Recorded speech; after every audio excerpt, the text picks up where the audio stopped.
जय जगन्नाथ। ये हम घोड़ा राम आउ ये आम बाछुरी हूँ राधा।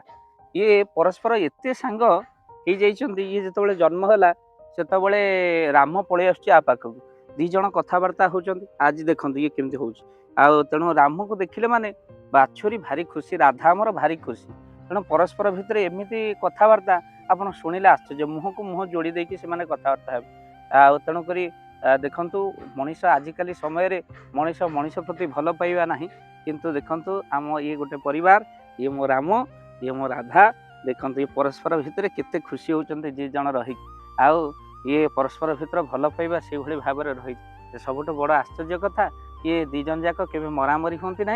ये जन्म है दिन ठू ये ता माँ पाखे जी समय न रोचे ये फिटिओ मैंने आसिकी राम पाखे पहुँची जाऊँ। दीज भितर भारी श्रद्धा। देखु ये श्रद्धा भल पाइबा एमती थाऊ आउ जीवजंतु प्रति आपण मानकर दया सेमती भाव रही था। जय जगन्नाथ, जय पंचसखी।